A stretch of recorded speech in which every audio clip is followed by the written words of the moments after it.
जोहार नमस्कार। झारखंड समेत देश दुनिया की तमाम बड़ी खबरों में से कुछ प्रमुख खबरों पर आइए नजर डालते हैं। जोहार दर्शकों, स्वागत है आपका आज के ताज़ा समाचार बुलेटिन में। हम आपके लिए लेकर आए हैं झारखंड और देश दुनिया की 30 बड़ी खबरें। तो चलिए बिना देर किए शुरू करते हैं।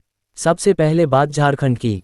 रांची के खेलगांव में 48वीं सीनियर राष्ट्रीय थ्रोबॉल चैंपियनशिप की शुरुआत हुई, जिसमें देशभर की 50 टीमें भाग ले रही हैं और यह 18 अगस्त तक चलेगी। पहली बार झारखंड को मिली इस मेजबानी में राज्य की पुरुष और महिला टीमों ने शानदार जीत के साथ आगाज किया है।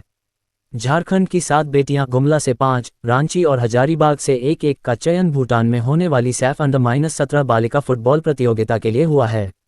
कठिन परिस्थितियों में मेहनत से आगे बढ़ी ये खिलाड़ी राज्य की मजबूत फुटबॉल परंपरा को आगे बढ़ाते हुए राष्ट्रीय स्तर पर झारखंड का नाम रोशन कर रही हैं। चयनित खिलाड़ियों की सूची: गुमला से सूरजमुनि कुमारी, एलिजाबेथ लकड़ा, अनीता डुंगडुंग, विनीता हीरो, बीना कुमारी, हजारीबाग से अनुष्का कुमारी, रांची से दिव्यानी लिंडा है। सिमडेगा में डीसी कंचन सिंह के निर्देश पर हुई कार्रवाई में कोलेबिरा थाना क्षेत्र से 60 किलो गांजा और बालू से लदा ट्रैक्टर जब्त किया गया तथा 2 आरोपी गिरफ्तार हुए। प्रशासन ने साफ किया है कि जिले में नशे का कारोबार और अवैध खनन किसी भी कीमत पर बर्दाश्त नहीं किया जाएगा। एनडीए ने झारखंड के पूर्व और महाराष्ट्र के वर्तमान राज्यपाल सीपी राधाकृष्णन को उपराष्ट्रपति पद का उम्मीदवार घोषित किया है। लंबे समय से आरएसएस से जुड़े और भाजपा के वरिष्ठ नेता रहे राधाकृष्णन को एनडीए के बहुमत के चलते जीत का प्रबल दावेदार माना जा रहा है। प्रवर्तन निदेशालय एट ने पूर्व कांग्रेस विधायक अंबा प्रसाद के भाई अंकित राज की 3.02 करोड़ रुपए की संपत्ति जब्त की है, जो अवैध बालू खनन से अर्जित की गई थी। जांच में सामने आया कि अंकित राज और उनका परिवार रंगदारी, जमीन कब्जा और खनिजों के अवैध कारोबार जैसे मामलों में भी सम्मिलित रहे हैं। झारखंड के तिलैया सैनिक स्कूल की सभी 26 कक्षाओं में 70 लाख रुपए की लागत से स्मार्ट पैनल लगाए गए, जिसका उद्घाटन केंद्रीय मंत्री अन्नपूर्णा देवी और विधायक अमित यादव ने किया। देश का सबसे बड़ा सैनिक स्कूल अब डिजिटल शिक्षा से और आधुनिक बन गया है, जिससे छात्रों की पढ़ाई अधिक इंटरैक्टिव और प्रभावशाली होगी। गिरिडीह जिले के धर्मपुर गांव के रहने वाले सीआईएसएफ जवान संजय मुर्मू जम्मू कश्मीर में क्लाउड बर्स्ट की चपेट में आकर शहीद हो गए। उनकी शहादत की खबर से पूरे क्षेत्र में शोक की लहर है और परिजनों का रो रो कर बुरा हाल है। गुमला जिले के डुमरी थाना क्षेत्र में ग्रामीणों और पुलिस की संयुक्त कार्रवाई में बोलेरो से 3 मवेशी बरामद कर 2 तस्करों याकूब खान और मसूद खान को गिरफ्तार किया गया।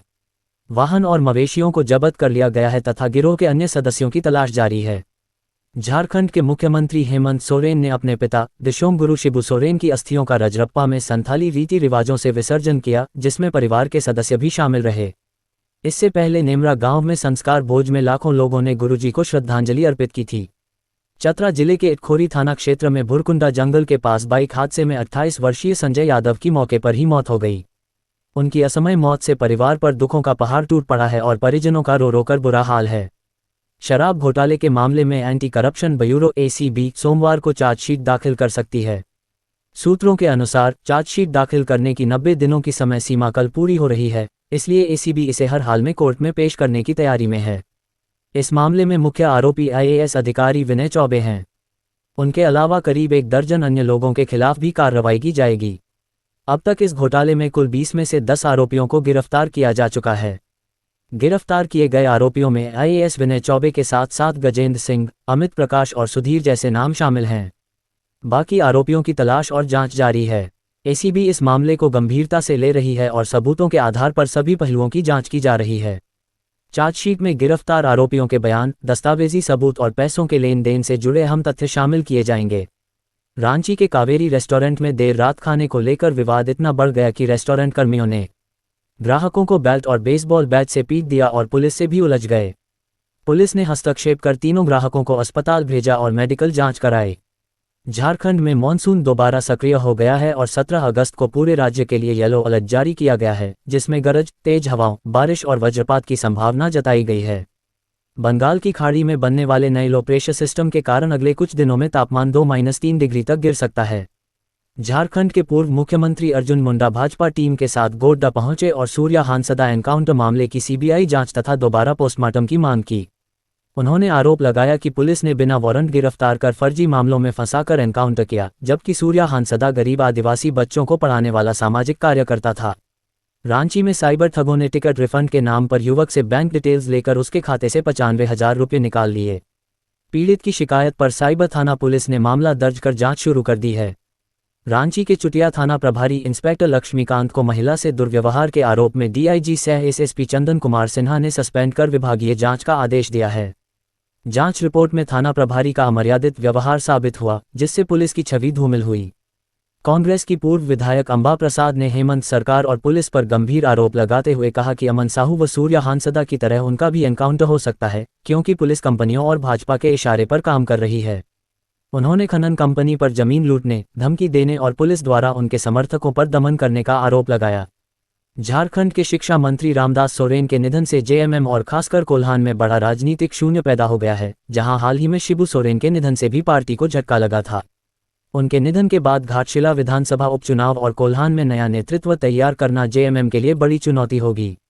गढ़वा जिले के गुर्दी गांव में पति पत्नी के विवाद ने हिंसक रूप ले लिया, जिसमें दोनों पक्षों की भिड़ंत के दौरान भीड़ ने पुलिस पर भी हमला कर दिया और करीब 1 दर्जन लोग घायल हो गए। स्थिति को नियंत्रित करने के लिए अतिरिक्त पुलिस बल तैनात किया गया है और मामले की जांच जारी है। लातेहार पुलिस ने कुख्यात राहुल दुबे गैंग को बड़ा झटका देते हुए 7 गुर्गों को हथियार और पेट्रोल सहित गिरफ्तार किया है, जो हाल के कई फायरिंग और आगजनी की घटनाओं में शामिल थे। गिरफ्तार बदमाशों ने स्वीकार किया कि वे राहुल दुबे के इशारे पर आपराधिक वारदातों को अंजाम देते थे और इनमें से 5 का आपराधिक इतिहास भी रहा है। अब देखिए राष्ट्रीय सुर्खियां। मुख्य चुनाव आयुक्त ज्ञानेश कुमार ने कहा कि चुनाव आयोग सभी राजनीतिक दलों के साथ समान व्यवहार करता है और पारदर्शी प्रक्रिया में वोट चोरी असंभव है। बिहार में विशेष गहन पुनरीक्षण सत्र के तहत बीएलए और मतदाताओं की भागीदारी से मतदाता सूची तैयार की गई है, इसलिए आयोग या मतदाताओं की विश्वसनीयता पर सवाल उठाना बेबुनियाद है। आईसीएस में इतिहास रचने वाले ग्रुप कैप्टन शुभांशु शुक्ला भारत लौट आए हैं और सोमवार को प्रधानमंत्री मोदी से मुलाकात कर अपने अंतरिक्ष अनुभव साझा करेंगे। साथ ही लोकसभा में उनके मिशन पर विशेष चर्चा होगी। शुभांशु की वापसी से परिवार और देश में उत्साह है तथा माना जा रहा है कि वे 2027 के गगनयान मिशन में अहम भूमिका निभाएंगे। हावड़ा भागलपुर वंदे भारत ट्रेन को अब जमालपुर तक बढ़ा दिया गया है और रविवार से इसके समय में बदलाव लागू हो गया है। ट्रेन अब हावड़ा से सुबह 7:45 बजे चलेगी और जमालपुर दोपहर 2:15 बजे पहुंचेगी, जबकि वापसी यात्रा शाम 3:30 बजे से शुरू होगी। चिराग पासवान ने साफ किया कि जब तक नरेंद्र मोदी प्रधानमंत्री हैं, वे एनडीए से अलग होने की कल्पना भी नहीं कर सकते और उनके बयान को तोड़ मरोड़ कर पेश किया गया था। उन्होंने कहा कि विपक्ष जानबूझकर भ्रम फैला रहा है, लेकिन एनडीए पूरी तरह एकजुट है और बिहार चुनाव में रिकॉर्ड बनाएगा। एनएचएआई ने निजी वाहनों के लिए 3,000 रुपये का फास्टैग एनुअल पास लॉन्च किया है, जिसकी वैधता 1 साल या 200 टोल क्रॉसिंग तक रहेगी और ये देशभर के 1150 से अधिक टोल प्लाजा पर मान्य होगा। योजना को जबरदस्त प्रतिक्रिया मिली है और लॉन्चिंग के पहले दिन ही 1.4 लाख से ज्यादा यूजर्स ने इसे अपना लिया। पीएम कुसुम योजना के तहत किसानों को सौर पंप पर 90% तक सब्सिडी, बिजली उत्पादन से आय का अवसर और ऊर्जा सुरक्षा मिलती है, जिससे कृषि उत्पादन में वृद्धि होती है। किसान आवश्यक दस्तावेजों के साथ ऑनलाइन आवेदन कर सौर ऊर्जा से आत्मनिर्भर बन सकते हैं।